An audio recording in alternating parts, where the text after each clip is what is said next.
नमस्कार, मैं जितेंद्र चतुर्वेदी।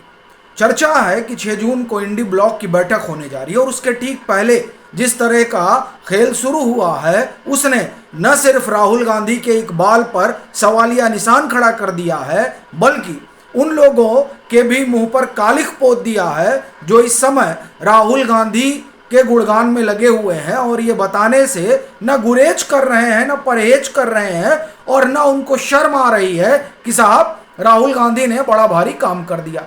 वो क्या काम कर दिए, इसे समझने के लिए जो खेल चल रहा है दरअसल उसे समझिए। और ये इसलिए जानना बड़ा ज़रूरी है क्योंकि जिस तरह से भाजपा गठबंधन के पास सांसदों की लाइन लगी हुई है वो अपने आप में एक बड़ी कहानी बता रही है।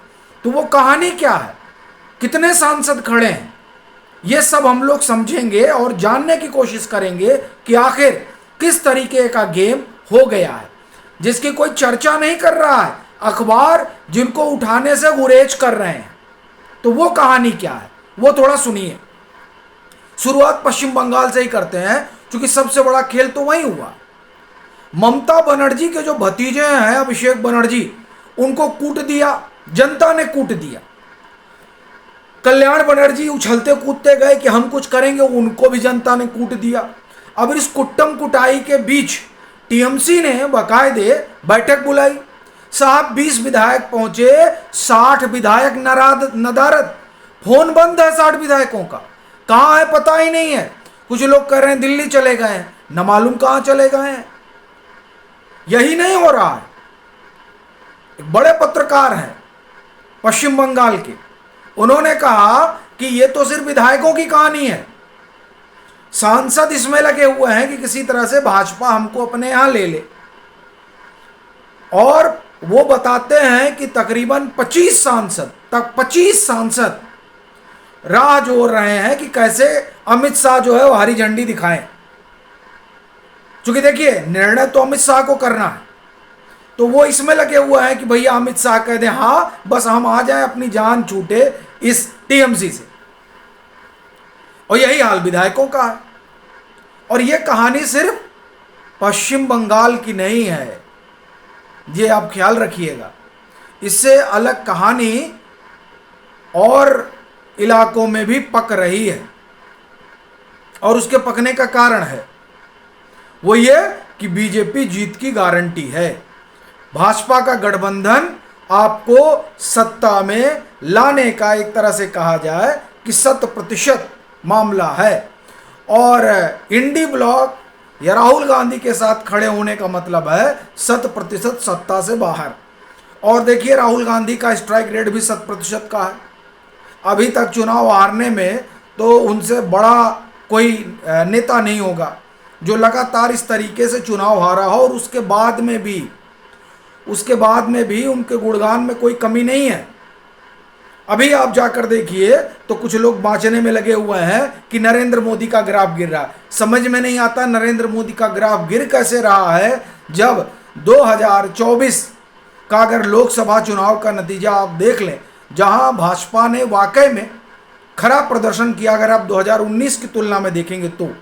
और अगर आप ये देखेंगे कि तीसरी बार लगातार चुनकर आना और उसमें 240 लाना और अपने गठबंधन के सहयोगियों को आप एक तरह से कहा जाए कि अर्श से फर्श पर पहुंचा देना, तो ये नरेंद्र मोदी के चेहरे की जीत है। लेकिन हम फिर भी एक बारगी मान लेते हैं कि नहीं चलिए ठीक है, जो विपक्ष कह रहा है वही ठीक है।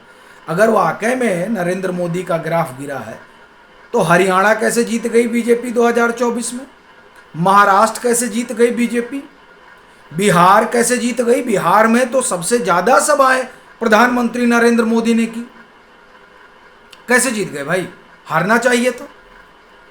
फिर आप चले जाइए पश्चिम बंगाल, तो ताजा उदाहरण है। और अगर प्रधानमंत्री नरेंद्र मोदी का चेहरा और उनका ग्राफ इसी तरह से गिर रहा है और राहुल गांधी का बढ़ रहा है, तो ये टीएमसी के जो 20-25 सांसद हैं, 50 विधायक हैं और 125 के आसपास पार्षद हैं, वो कांग्रेस ज्वाइन कर लेते। वो क्या करने के लिए भागे भागे बीजेपी के पास जा रहे हैं?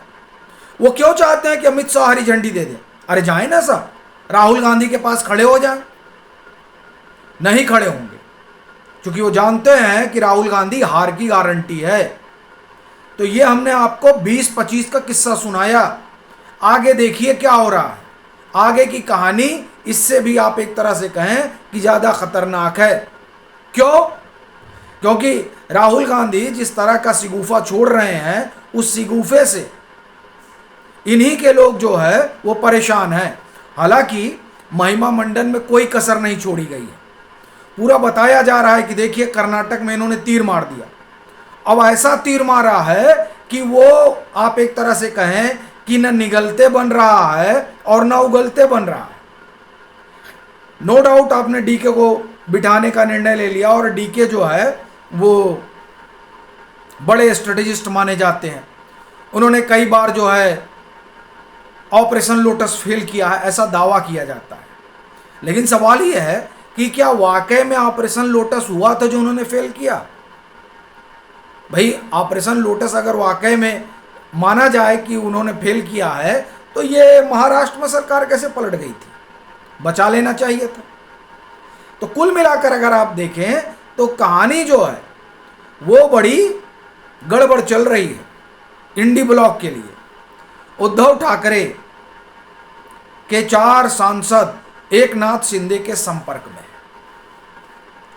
अब बताइए, और ये इंडी ब्लॉक की बैठक बुलाने जा रहे हैं। आम आदमी पार्टी के सांसद आ चुके हैं राज्यसभा के। हरभजन सिंह के साथ केंद्रीय गृह मंत्री अमित शाह ने बैठक की। अब ये बैठक क्यों हुई? इस बैठक के क्या निहितार्थ हैं? क्या पंजाब में भी ऑपरेशन शुरू हो चुका है? क्योंकि देखिए कहानी बड़ी जटिल है पंजाब की भी। वैसे एक चीज ध्यान रखिएगा, मैं वहां उलटफेर की बात नहीं करने जा रहा हूं, क्योंकि केंद्रीय गृह मंत्री को जहां सरकार बदलनी होती है वो फिर समय नहीं लगाते हैं। लेकिन पंजाब में वो ऐसे नहीं तख्ता पलट करेंगे। पंजाब में वो आम आदमी पार्टी को वैसे ही पटकेंगे जैसे पश्चिम बंगाल में उन्होंने टीएमसी को पटका। अब देखिए टीएमसी का क्या हाल हो गया। तो पंजाब में यही होने जा रहा है। तो विधायक सांसद तो भाग आए, अब बारी विधायकों की है। क्योंकि हरभजन सिंह से सब संपर्क में है, राघव चड्ढा से सब संपर्क में है। तो आप देखिए इधर टीएमसी टूट रही है, मैंने खत्म हो गई, इधर आम आदमी पार्टी खत्म होने जा रही है। उद्धव ठाकरे की पार्टी के जब 4 लोग एकनाथ शिंदे के संपर्क में हैं, तो धीरे धीरे सब संपर्क में आ जाएंगे। जो ये हालात हैं, जिस तरह से राहुल गांधी हार की गारंटी बने हुए हैं। एक और दूसरा, राहुल गांधी क्या कर सकते हैं, ये 2024 के लोकसभा चुनाव के बाद सबको दिखाई दे रहा है कि भाई ये कमाल का बंदा है। ये हार का जो है शतक लगा रहा है। तो कब तक वो ठहर पाएंगे? डीएमके ने पहले ही इनको नमस्कार कर दिया है कि भैया ये जो तमिलनाडु में हमारी दुर्गति हुई है, उस दुर्गति का कारण तुम ही हो, यानी राहुल बाबा, यानी कांग्रेस। तो उसे पहले ही नमस्कार कर चुके हैं कि हमसे दूरी बना लो भाई, हमारे किनारे ना हो। अब लीजिए, तो डीएमके भी दूरी बना ले रही है और आम आदमी पार्टी से भाग ही आ रहे हैं। इधर एकनाथ शिंदे की तरफ जा ही रहे हैं उद्धव ठाकरे के लोग। टीएमसी के सांसद लोकसभा का हमने आपको बताया कि 25 के आसपास तैयार बैठे हैं, और उधर आप 9 जोड़ लीजिए, राज्यसभा वाले वो भी तैयार हैं। तो 25 और 9, तो आप देखिए 34 तो ऐसे ही हो जा रहे हैं। लोकसभा और राज्यसभा जोड़ लीजिए तो खाली खाली टीएमसी को हो जा रहे हैं। तो साहब लाइन लगी हुई है। अब अगर आप टीएमसी का लोकसभा राज्यसभा मिला लें तो 31 वो हो गए, 4 एकनाथ शिंदे वाले हो गए, तो ये हो गए 35, और 22 आप जोड़ लीजिए किसके? डीएमके के। तो आप वो 35 और 22 हो गया 57 तो ऐसे ही है। और सब इंतजार कर रहे हैं कि कुछ अमित शाह बोले, और राहुल गांधी सरकार गिरा रहे हैं।